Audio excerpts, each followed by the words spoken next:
Ya, selamat siang buat teman-teman. Kali ini saya akan membuat sebuah video yang berisi sebetulnya tanggapan akan atas apa yang terjadi beberapa waktu yang lalu, terutama marah-marahnya Bu Risma sebagai Menteri Sosial karena melihat para ASN yang dinilai tidak bekerja, santai-santai, duduk-duduk dan lain sebagainya di kantor saja atau gimana, saya kurang tahu.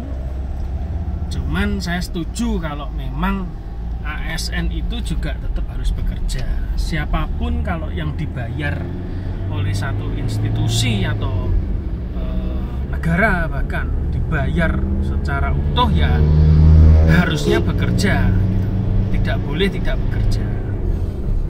Cuman yang saya heran itu adalah kenapa Bu Risma bikin dapur umum. Menurut beberapa keterangan memang dapur umum itu rupanya ditujukan kepada orang-orang yang seperti isolasi mandiri, seperti tenaga kesehatan. Juga bisa digunakan untuk aparat dan lain sebagainya, memberi mereka makan selama mereka bertugas. Nah, yang jadi pertanyaan sebetulnya ini, kenapa harus bikin dapur umum? Dan apakah dalam sebuah kota, apalagi kalau kejadiannya itu di Bandung, apakah dapur umum itu bisa menjangkau seluruh Bandung? Kita ngomong kota, belum termasuk Kabupaten Bandung. Apalagi disusul dengan pemberitaan berikutnya, Bu Risma pontang-panting cari kompor karena kompornya kurang katanya. Ini kan malah kontraproduktif juga gitu loh. Akhirnya anggaran dibuang-buang lah. Nanti kalau kompornya sudah tidak kepake, PPKM selesai, kompornya dikemanakan? Dibuang lagi atau disimpan? Ya kalau disimpan lah. Kalau nanti dipakai lagi ternyata misalnya ada keluhan, biasanya kan paling banyak kompornya rusak, ya beli lagi. Itu kan malah jadi buang anggaran yang mubazir gitu loh. Dan kenapa dapur umum juga saya kasih masukan bahwa ini bukan bencana alam, Bu. Ini bukan bencana-bencana yang sedang terjadi seperti gempa bumi, rumah roboh sehingga orang tidak bisa masak di rumah, atau banjir yang menyebabkan orang juga ngungsi lalu tidak bisa masak di rumah, hanya bisa masak mie instan, itu pun dengan kayu bakar misalnya. Kan tidak begitu. Ini merupakan bencana wabah atau pandemi di mana setiap orang punya dapur di rumah masing-masing untuk masak. Nah, alangkah baiknya kalau misalnya memang digunakan untuk isoman, kenapa kok tidak ada ide yang baru gitu loh. Karena kita ini kan perkembangannya kan cepat. Ini sudah 5.0 loh, Bu. Ini bukan 2.0 lagi. Ini sudah society 5.0 ini. Kenapa dana dari Kemensos itu kok sibuk dihambur-hamburkan untuk bikin dapur umum? Saya tidak mengkritik bahwa ini untuk memberikan makanan untuk petugas, nakes dan lain sebagainya, termasuk orang isoman, tidak. Bukan itu, tapi caranya. Tahu enggak bahwa di Bandung itu juga banyak industri kuliner, terutama UMKM kuliner seperti warung, seperti tempat makan dan lain sebagainya. Kalau sudah kelasnya kementerian, harusnya kan gampang toh. Kementerian tuh punya data. Data itu ya digunakan aja, misalnya di satu daerah gitu, oh ini ada yang isoman berapa orang, ya Kementerian Sosial di situ ada warung atau tidak.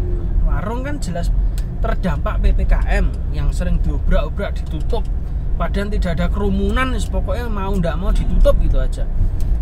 Jadi bukan lagi PPKM menghalau kerumunan, tapi menghalau pedagang kan. Kenapa tidak kementerian ini datang ke warung setempat?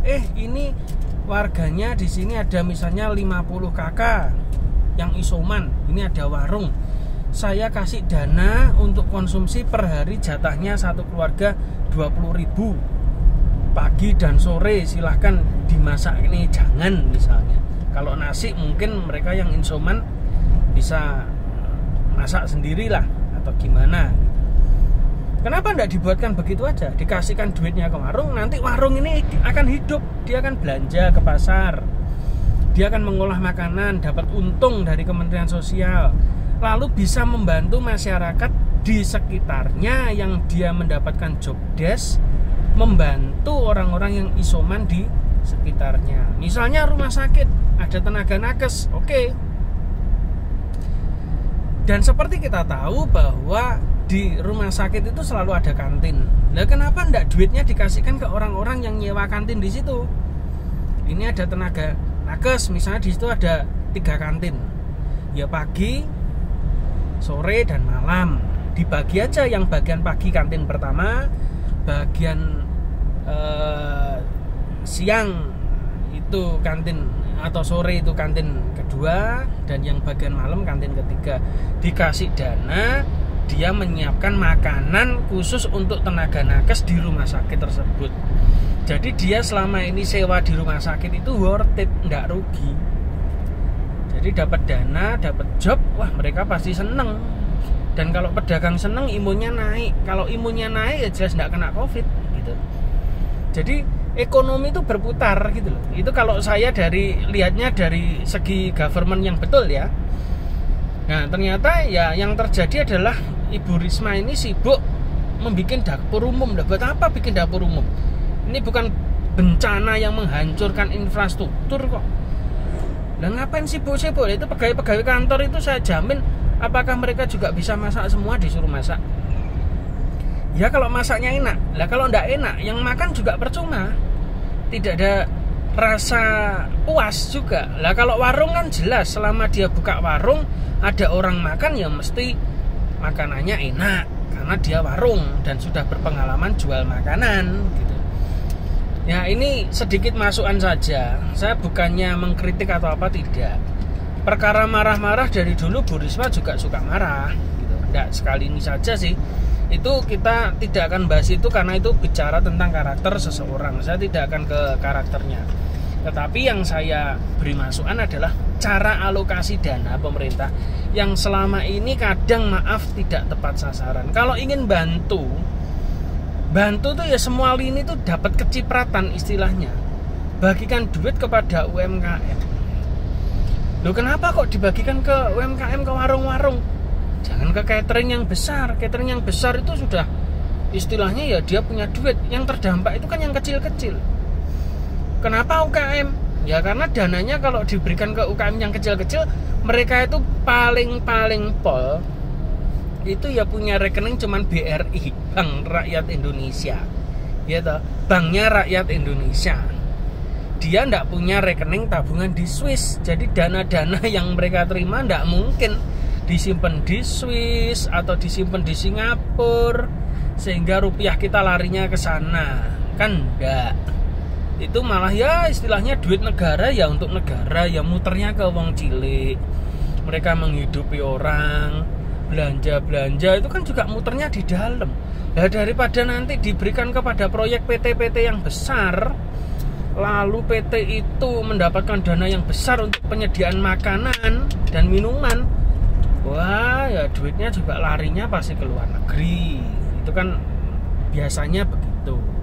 Tapi kalau saya jadi Bu Risma, ya pakai cara saya tadi. Warung di sekitar situ, di kota Bandung, misalnya di kelurahan ini, yang isoman berapa keluarga? 50 kakak, ya sudah, warung di sekitar situ tak kasih duit, monggo silakan masakkan makanan setiap hari untuk keluarga yang isoman, diantar. Wah itu mereka seneng.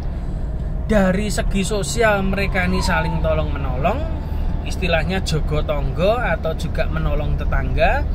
Tapi dari segi income mereka seneng. Ternyata pemerintah tuh gak omong tok. Pemerintah isone orang mau ngamuk-ngamuk atau ngobrak-ngobrak atau nutup dalan atau mateni lampu tok, enggak. Tapi ternyata pemerintah yang nyiprati rezeki. Nah, jadi pajaknya kita-kita itu dirasakan oleh rakyat. Jadi itu saja dari saya masukannya, semoga didengarkan dan semoga teman-teman juga bisa menyampaikan ke Bu Risma, jangan ngamuk-ngamuk. Satpol PP sudah banyak yang ngamuk-ngamuk, rakyat sudah banyak yang ngamuk. Nanti kalau semua sudah umum, bledos bareng, repot. Sudah ndak usah nambah-nambahin ngamuk. Kita happy-happy saja, kita seneng-seneng saja di tengah-tengah Covid. Nikmati saja, saling tolong menolong satu dengan yang lain. Tapi jangan lupa jaga jarak, jaga kesehatan, tetap prokes. Sampai jumpa.